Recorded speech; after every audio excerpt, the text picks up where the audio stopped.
नमस्कार दोस्तों, इस वीडियो में आप हिंदी पेडागोजी के कुछ महत्वपूर्ण प्रश्नों की श्रृंखला देखने जा रहे हैं।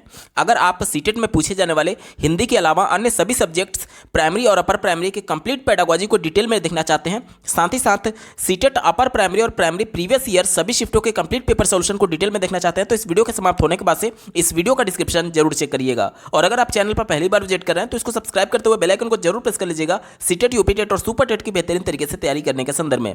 चलिए दोस्तों, आज के इस महत्वपूर्ण वीडियो को शुरू करते हैं। पहला प्रश्न पूछा गया है, अधिगम में आने वाली मुश्किलों को पहचानने के लिए क्या करते हैं। देखिए, बच्चे को कोई कॉन्सेप्ट पढ़ाया गया या फिर कोई चैप्टर पढ़ाया गया, अब उस कॉन्सेप्ट या फिर चैप्टर में बच्चे को कहां पर दिक्कत, कहां पर मुश्किल आ रही है, उस मुश्किलों को पहचानने के लिए हम लोग डायग्नोस्टिक टेस्ट कर रहे होते हैं, जिसे हिंदी में निदानात्मक परीक्षण कहा जाता है। इस निदानात्मक परीक्षण में बच्चे की समस्या यानी कि मुश्किलों का पहचान करके फिर बच्चे का अर्थपूर्ण अधिगम कराने के लिए रेमेडियल टीचिंग किया जाता है, जिसे हम लोग उपचारात्मक शिक्षण कह रहे होते हैं। ठीक है, तो प्रश्न में हमसे सिर्फ इतना ही पूछा गया था कि मुश्किल को पहचानने के लिए कौन सा टेस्ट किया जाता है, तो इसे डायग्नोस्टिक टेस्ट यानी कि निदानात्मक परीक्षण कहते हैं। विकल्प नंबर 3 बिल्कुल एप्रोप्रिएट होगा। अगला प्रश्न पूछा गया था, एक अध्यापक ने कक्षा में दीवारों पर चार्ट और ड्राइंग लगाई, शिक्षार्थियों के काम को बुलेटिन बोर्ड पर प्रदर्शित किया और कक्षा की बहुत सी वस्तुओं के नाम अंग्रेजी तथा शिक्षार्थियों की घर की भाषा में लिखे। अध्यापक ने किस प्रकार का उदाहरण प्रस्तुत किया? ध्यान से समझिएगा।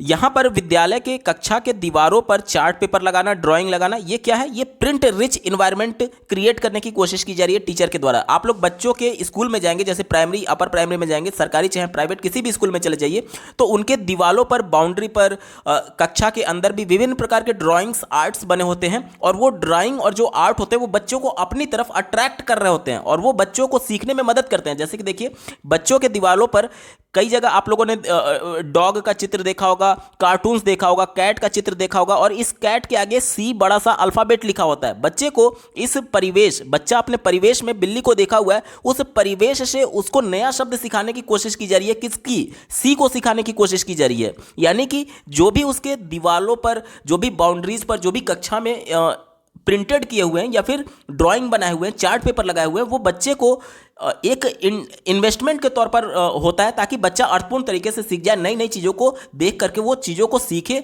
इंटरेस्ट ले उसमें। ठीक है, तो इसे प्रिंट रिच इन्वायरमेंट बोलते हैं। ठीक है, चलिए, और साथ ही साथ यहां पर देख लीजिए, जो भी वस्तुओं के नाम है वो अंग्रेजी तथा शिक्षार्थियों की घर की भाषा, घर की भाषा को क्या बोलते हैं? मदर टंग बोलते हैं, लैंग्वेज 1 बोलते हैं। तो जाहिर सी बात है, बच्चा हो सकता है कि जब विद्यालय में पहली बार गया हो तो विद्यालय की जो औपचारिक भाषा वो ना जान रहा हो, लेकिन अपनी मदर टंग में वो उस वस्तु को क्या कहा जाता है उससे वो फैमिलियर हो सकता है। इसीलिए यहां पर टीचर उसकी हेल्प कर रहा है, उसको चीज़ों को सीखने में, वस्तुओं के नए नए नाम सीखने में, उसको उसकी मदर टंग में बताने की कोशिश कर रहा है। तो ये क्या है, किसका उदाहरण है? तो ये निवेश समृद्ध परिवेश है। निवेश यानी कि इन्वेस्टमेंट इन रिच इन्वायरमेंट क्रिएट करने की कोशिश की जा रही है। निवेश का मतलब कि बच्चे को सिखाने के लिए उसको कुछ उसके स्तर से एक स्तर ऊपर बताने की कोशिश की जा रही है। इसी को निवेश बोला जाता है संज्ञानात्मक अधिगम के क्षेत्र में। ठीक है, तो ऑप्शन नंबर 1 निवेश समृद्ध परिवेश इसका बिल्कुल एप्रोप्रिएट जवाब हो जाएगा।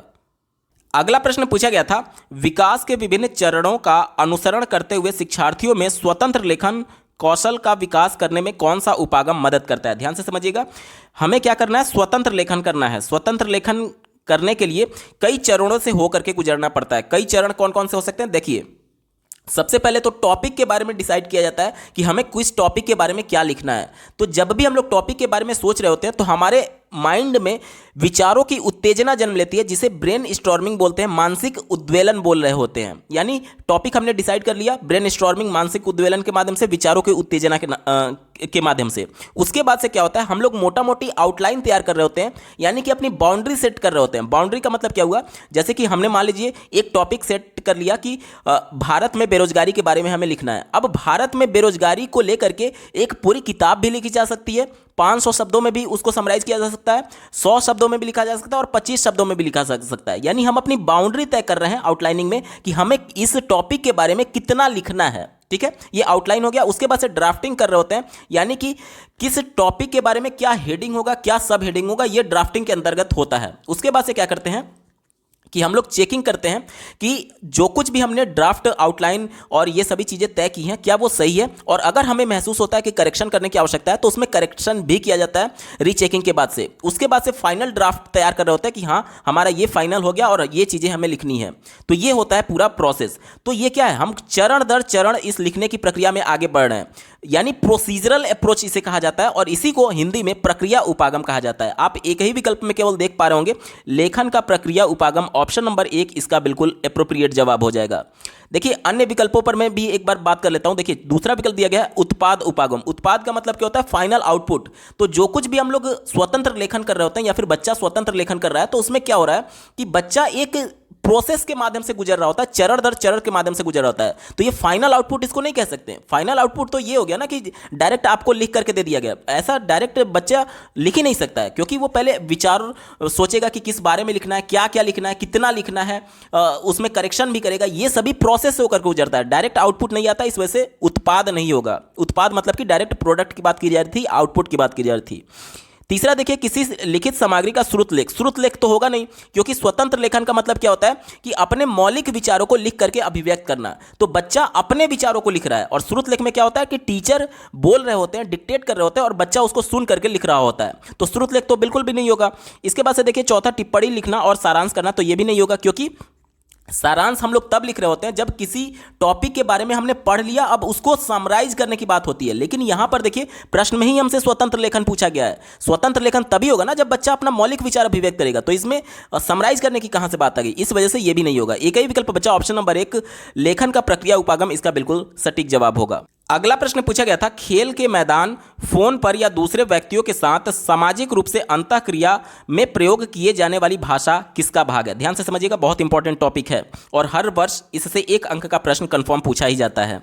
देखिए हम जो भाषा का प्रयोग कर रहे होते हैं, उसमें जो भाषा को यूज हम लोग कर रहे हैं उसे कौशल बोला जाता है। और ये कौशल 2 प्रकार से हो सकता है। एक तो हो सकता है कि हम लोग औपचारिक भाषा का प्रयोग कर रहे हैं, जैसे कि विद्यालय में जब हम लोग टीचर से बात कर रहे हैं, किसी ऑफिस में किसी सीनियर पर्सन से बात कर रहे हैं, या फिर औपचारिक जगह पर कहीं पर भी जो हम लोग भाषा का प्रयोग कर रहे होते हैं, वहाँ पर हम लोग एक तरीके से जो औपचारिक नियमों को ध्यान में रखते हैं। और दूसरा कौशल क्या हो सकता है कि हम अपने दोस्तों से बातचीत कर रहे हैं, अपने घर में परिवार के सदस्यों से बातचीत कर रहे हैं, तो हम लोग लैंग्वेज के औपचारिक पक्ष को इग्नोर कर देते हैं, क्योंकि जैसे दोस्तों से आप बात कर रहे होते हैं तो तू तड़ाका भी भाषा का प्रयोग किया जाता है। तो ये जो लैंग्वेज का स्किल है, लैंग्वेज यूज करने का जो स्किल है, इसे हम लोग बोलते हैं BICS। ध्यान से समझिएगा, BICS का फुल फॉर्म होता है basic interpersonal communication skill. Basic interpersonal, interpersonal का मतलब क्या होता है, अंतर्वैयक्तिक, यानी एक दूसरे व्यक्ति से जब हम लोग बात कर रहे हैं तो वो वाला कौशल जिसमें अनौपचारिक तरीके से चीजों को हम लोग प्रयोग कर सकते हैं। जैसे कि दोस्तों से बात कर रहे हैं, घर में भाई बहन से बात कर रहे हैं, घर में माता पिता से बात कर रहे हैं, तो कुछ ऐसे शब्दों का प्रयोग हम लोग कर सकते हैं जो कि अनौपचारिक तरीके से होते हैं। ठीक है, और जब आप किसी ऑफिस में बात करें तो अनौपचारिक तरीके से तू तड़ाक करके आप बात नहीं कर सकते। ठीक है, इस वजह से जो ऑफिस की भाषा होती है या फिर जो आपके बुक की भाषा होती है, वो क्या होता है, वो CALP होता है, यानी कि कॉग्निटिव एकेडमिक लैंग्वेज प्रोफिशिएंसी, यानी संज्ञानात्मक रूप से उच्च स्तरीय भाषिक गुण। यानी कि ऑफिस में बात की जाए, किताबों की भाषा की बात की जाए, तो ये CALP होता है। और जो हम लोग घर में अनौपचारिक भाषा का प्रयोग कर रहे हैं या फिर अपने दोस्तों के बीच भाषा का जो प्रयोग कर रहे हैं, वो होता है BICS, यानी बेसिक इंटरपर्सनल कम्युनिकेशन स्किल। अब यहाँ पर देखिए खेल के मैदान में भाषा का प्रयोग किया गया, तो जाहिर सी बात है खेल के मैदान में हम लोग दोस्तों के साथ ही खेल रहे होते हैं, तो वहाँ तो BICS ही होगा ना, वहाँ औपचारिक भाषा थोड़ी बोली जाएगी। इस वजह से यहाँ पर देखिए इसका उत्तर हो जाएगा ऑप्शन नंबर 1 आधारभूत अंतर्वैयक्तिक संप्रेषणात्मक कौशल, जिसे अंग्रेजी में BICS बोलते हैं, बेसिक इंटरपर्सनल कम्युनिकेशन स्किल। विकल्प नंबर 1 इसका बिल्कुल एप्रोप्रिएट जवाब होगा। अगला प्रश्न पूछा गया था, राष्ट्रीय शिक्षा नीति 2020 किसके अध्ययन का समर्थन करती है, यानी कि NEP 2020 किसका समर्थन करती है, ये हमसे पूछा जा रहा है। चौथे विकल्प से शुरुआत करते हैं। कहा जा रहा है पूरी विद्यालयी शिक्षा के दौरान निर्देश के माध्यम के तौर पर अंग्रेजी भाषा, यानी कि बच्चे को अंग्रेजी भाषा में सिखाए जाने की बात कर रहा है, तो जो कि विकल्प गलत है, क्योंकि राष्ट्रीय शिक्षा नीति 2020 बच्चों को उनकी मातृभाषा में सिखाए जाने की बात करता है, और ये अंग्रेजी भाषा की बात कर रहा था। हमारा उत्तर नहीं होगा। तीसरा देखिए, पूरी विद्यालयी शिक्षा के दौरान निर्देश के माध्यम के तौर पर हिंदी भाषा, तो ये भी निगेटिव है। क्यों? क्योंकि आपको लग रहा होगा कि आप यूपी से हैं तो आपकी मदर टंग हिंदी है, इसलिए आपको लग रहा होगा कि हिंदी भाषा सही है। लेकिन आप ये भी तो देखिए ना कि जो साउथ के स्टेट्स हैं वहाँ पर मलयालम, तेलुगु, तमिल में से लैंग्वेज का यूज किया जाता होगा। तो बच्चा जन्म से ही तमिल, तेलुगु और मलयालम भाषा ही सीखा हुआ है, तो वहाँ पर हिंदी थोड़ी बताई जाएगी, वहाँ पर उनके मदर टंग में बताया जाएगा, उसके विद्यालय में मदर टंग में उसको पढ़ाए जाने की बात की जाएगी। इसीलिए राष्ट्रीय शिक्षा नीति 2020 ये कहता है कि बच्चे को उसकी मदर टंग में पढ़ाना है। ठीक है, तो हिंदी भाषा भी निगेटिव हो गया, हमारा उत्तर नहीं होगा। पहला देखिए, पूरी विद्यालयी शिक्षा के दौरान संस्कृत शास्त्रीय भाषा के निर्देशों के माध्यम के रूप में, तो ये भी हमारा निगेटिव हो गया, क्योंकि संस्कृत जिसकी मदर टंग नहीं है उसको कैसे समझ में आएगा। एक ही विकल्प बचा, ऑप्शन नंबर 2 देखिए, पूरी विद्यालयी शिक्षा के दौरान निर्देश के माध्यम के तौर पर मातृभाषा यानी मदर टंग, फर्स्ट लैंग्वेज की बात की जा रही है। ऑप्शन नंबर 1 इसका बिल्कुल अप्रोप्रिएट है, यही इसका सटीक जवाब होगा। अगला प्रश्न पूछा गया था, निम्नलिखित में से सही कथन का चयन करें। पॉजिटिव वाला स्टेटमेंट हमसे पूछा जा रहा है। चलिए पहले विकल्प से शुरुआत करते हैं। कहा जा रहा है कि प्रथम भाषा प्रशिक्षण द्वारा अर्जित की जाती है। प्रशिक्षण यानी ट्रेनिंग की बात की जा रही है। तो क्या जब आपका जन्म आपके परिवार में हुआ था तो आपको कोई ट्रेनिंग दिया गया था भाषा को सीखने के लिए? नहीं दिया गया था। हम लोग अनौपचारिक तरीके से अपने बड़े लोगों का, अपने माता पिता का, अपने परिवार के सदस्यों के द्वारा बोले जा रही भाषा के शब्दों का अनुकरण करते करते हमने वो भाषा को अपने आप अर्जित कर लिया नेचुरल इन्वायरमेंट में। इसके लिए हमें कोई विशेष तौर पर ट्रेनिंग नहीं दी गई थी, इसलिए प्रशिक्षण यहां पर निगेटिव है, हमारा उत्तर नहीं होगा। दूसरा देखिए, प्रथम भाषा विद्यालय में अर्जित की जाती है। जैसे कि आपका जब जन्म हुआ होगा तो फर्स्ट लैंग्वेज जो मदर टंग आपने सीखा, क्या उसको सीखने के लिए विद्यालय गए थे? नहीं गए थे, तो विद्यालय निगेटिव हो गया, हमारा उत्तर नहीं होगा। चौथा देखिए, प्रथम भाषा बच्चों के सचेतन प्रयास द्वारा अर्जित किया जाता है। सचेतन प्रयास यानी कि कॉन्शियस एफर्ट की बात की जा रही है। तो बच्चा कोई भी कॉन्शियस एफर्ट नहीं कर रहा होता। कॉन्शियस एफर्ट तब होता है जब बच्चा व्याकरण के नियमों के अंतर्गत मदर टंग को सीख रहा होता था, लेकिन बच्चा व्याकरण के नियमों को नहीं सीखता है, वो सिर्फ अनुकरण करते करते बोलना सीखता है। तो यहां पर सचेतन प्रयास भी निगेटिव हो गया, हमारा उत्तर नहीं होगा। एक ही विकल्प बचा, ऑप्शन नंबर 3 देखिए, प्रथम भाषा अर्जन एक प्राकृतिक प्रक्रिया है यानी नेचुरल प्रोसेस है, जिसके माध्यम से बच्चा उस मदर टंग को बोलना सीख जाता है। ठीक है, तो ऑप्शन नंबर 3 यहां पर बिल्कुल अप्रोप्रिएट है, यही इसका सटीक जवाब होगा। अगला प्रश्न पूछा गया था, निम्नलिखित में से कौन सा पद वाइगोत्स्की के सामाजिक सांस्कृतिक सिद्धांत से संबंधित है? ध्यान से समझिएगा, वाइगोत्स्की के अनुसार यह प्रश्न पूछा गया है। पहला दिया गया प्रक्रिया लेखन, तो प्रक्रिया लेखन के बारे में, उनके सिद्धांत के बारे में कुछ भी नहीं कोरिलेशन है, यानी कुछ भी उन्होंने प्रक्रिया लेखन के बारे में नहीं कहा है, तो ये हमारा उत्तर तो होगा नहीं। दूसरा दिया गया, बच्चे कोरी स्लेट होते हैं। देखिए, लेव वाइगोत्स्की संरचनावाद के सबसे बड़े समर्थकों में से एक माने जाते हैं, और संरचनावाद ये कहता है कि बच्चे ज्ञान के प्राप्तकर्ता नहीं होते हैं, बल्कि ज्ञान के निर्माणकर्ता होते हैं। बच्चे इतना ज़्यादा क्यूरियोसिटी उनके अंतर्गत होती है, उनके अंदर होती है कि वो हर चीज़ को एक नए नज़रिए से देखते हैं और खुद करके सीखने के लिए प्रेरित रहते हैं। और लेव वाइगोत्स्की ने बताया था कि बच्चे सामाजिक तौर पर एक दूसरे से इंटरेक्शन यानी अंतःक्रिया करके समूहों में कार्य करके सीखते हैं। तो यहाँ पर ज्ञान का निर्माण करने की बात हो रही है, और कोरी स्लेट कहने का मतलब कि बच्चा बिल्कुल ब्लैंक है और उसको टीचर के द्वारा जो इंस्ट्रक्शन दिया जाएगा उसी का अनुकरण करते हुए बच्चा सीखेगा, ये कहने का मतलब है। तो ये तो बिल्कुल निगेटिव हो गया, क्योंकि ये ज्ञान के प्राप्तकर्ता के तौर पर बताया गया है, जबकि वाइगोत्स्की ये मानते थे कि बच्चे ज्ञान के निर्माणकर्ता होते हैं, ना कि प्राप्तकर्ता। ठीक है, चलिए चौथा विकल्प दिया गया है आत्मसातीकरण और समायोजन। तो ये जीन पियाजे का टर्म था, आत्मसातीकरण और समायोजन। तो प्रश्न हमसे वाइगोत्स्की के अनुसार पूछा गया, तो ये उत्तर नहीं होगा। एक ही विकल्प बचा, ऑप्शन नंबर 3 देखिए, निकटस्थ विकास का क्षेत्र, यानी इसे ही zone of proximal development ZPD बोला था लेव वाइगोत्स्की ने। सबसे पहले जान लेते हैं कि जेडपीडी होता क्या है। तो बच्चा अपने प्रयास से मान लीजिए इस पॉइंट तक पहुंच पा रहा है और उसको बाहर से कोई हेल्प दिया गया और बाहर से हेल्प पा करके वो इस पॉइंट तक पहुंच गया, यानी कि अपने प्रयास से बच्चा जहां तक पहुंच सकता है और बाहर के हेल्प से जहां तक पहुंच गया, उसके बीच के क्षेत्र को, क्योंकि जोन बोला जा रहा है ना, तो क्षेत्र हो गया, उसके बीच के क्षेत्र को ही जेडपीडी बोला जाता है। यानी कि ये टर्म जो था वो लेव वाइगोत्स्की के द्वारा दिया गया था। विकल्प नंबर 3 बिल्कुल अप्रोप्रिएट है, यही इसका सटीक जवाब होगा। अगला प्रश्न पूछा गया था, भाषा में ध्वनि की सबसे छोटी सार्थक इकाई कौन सी है? तो सबसे छोटी सार्थक इकाई स्वनिम होती है, जिसे अंग्रेजी में फोनिम भी कहते हैं। ठीक है, ऑप्शन नंबर 4 यहां पर बिल्कुल अप्रोप्रिएट जवाब होगा। अगला प्रश्न पूछा गया था, रोहित 7 माह का शिशु है, उसने एक ऐसी ध्वनियां बोलना शुरू कर दिया है जिसमें व्यंजन व स्वर दोनों हैं, वह निम्नलिखित में से कैसी संप्रेषण कर रहा है, किसमें संप्रेषण कर रहा है? तो वो बबलाना अभी सीख रहा है, बबलाना यहां पर बिल्कुल सटीक जवाब हो जाएगा। ऑप्शन नंबर 4 यहां पर बिल्कुल सही उत्तर है। अगला प्रश्न पूछा गया था, यह विचार कि हम अपने आसपास के परिवेश के बारे में क्या सोचते हैं और कैसे उसे देखते हैं, यह भाषा द्वारा सुनिश्चित होता है, यह किससे संबंधित है?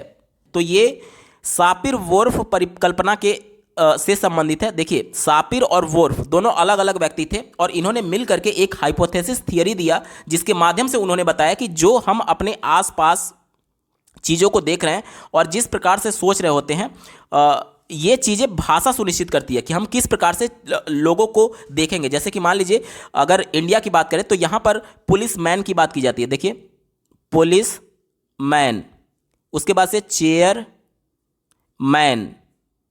तो यहां पर देखेंगे ऐसे शब्दों के आगे मैन लगा हुआ है जो कि पुरुष जाति को दिखा रहा है। तो ये सभी शब्द जो हैं, पुलिस मैन हो गया, चेयरमैन हो गया, ये क्या है? ये हमारी संस्कृति में पुरुष जाति एक तरीके से उसको ज्यादा महत्व दिया जाता है, ये इंडिकेट कर रहा है। यही हमसे पूछा गया था, यही हमसे कहा जा रहा है कि देखिए, अपने आसपास के परिवेश के बारे में लोग क्या सोचते हैं और उसे कैसे देखते हैं, यह भाषा द्वारा सुनिश्चित होता है। देखिए, भाषा का पार्ट था ये दोनों शब्द, और इन दोनों शब्दों के माध्यम से कोई एक ऐसा बंदा जो हमारे परिवेश से नहीं है, किसी विदेश से आया हुआ है, और इन सभी टर्म्स को जब वो देखेगा तो समझेगा कि हाँ, यहाँ पर पुरुष जाति को ज़्यादा वर्चस्व है, ज़्यादा उसको महत्व देने की बात की जा रही है। इसी वजह से यहाँ के टर्म्स में, यहाँ के शब्दों में मैन वर्ड आया हुआ है। पुलिस वुमन नहीं हो सकता। जैसे कि मान लीजिए, आज हम लोग नर्स बोलते हैं, तो नर्स बोलते ही हमारे अंदर एक फीमेल का इमेज सामने आता है। क्यों नहीं नर्स मेल हो सकता है? तो नर्स को लेकर के हमारे परिवेश में इस प्रकार से इमेज बनी हुई है कि नर्स जो शब्द है वो महिला से जुड़ा हुआ है। उसी प्रकार से ये जो पुलिसमैन है, ये हमारे समाज में ये इंडिकेट कर रहा है कि ये एक तरीके से हम ये सोचते हैं कि हमारे समाज में पुरुष का वर्चस्व है, इसलिए यहाँ पर शब्दों के अंत में मैन लगा हुआ है। तो ये सिद्धांत, ये हाइपोथेसिस दिया था सापिर वोर्फ ने, और उन्होंने ही बताया था कि हम अपने आसपास के परिवेश के बारे में क्या सोचते हैं और कैसे उसे देखते हैं, ये भाषा द्वारा सुनिश्चित होता है। ऑप्शन नंबर 1 इसका बिल्कुल एप्रोप्रिएट है और यही इसका सटीक जवाब होगा। दोस्तों, हिंदी पेडागोजी के महत्वपूर्ण प्रश्नों की ये श्रृंखला आपको कैसी लगी, कमेंट के माध्यम से जरूर बताइएगा, क्योंकि आपका एक कमेंट मुझे मोटिवेट करेगा ऐसे महत्वपूर्ण वीडियो लाने के संदर्भ में। अगर आप सीटेट में पूछे जाने वाले अपर प्राइमरी और प्राइमरी के सभी सब्जेक्ट्स के कंप्लीट पेडागोजी के साथ साथ सीटेट अपर प्राइमरी और प्राइमरी प्रीवियस ईयर दिसंबर 2021 के सभी शिफ्टों के कंप्लीट पेपर सोल्यूशन को डिटेल में देखना चाहते हैं, तो इस वीडियो के समाप्त होने के बाद से इस वीडियो का डिस्क्रिप्शन जरूर चेक करिएगा। और अगर आप चैनल पर पहली बार विजिट कर रहे हैं तो इसको सब्सक्राइब करते हुए बेल आइकन को जरूर प्रेस कर लीजिएगा, सीटेट, यूपी टेट और सुपर टेट की बेहतरीन तरीके से तैयार करने के संदर्भ में। इस वीडियो को देखने के लिए आपका बहुत बहुत धन्यवाद। भगवान करे आपका दिन शुभ हो।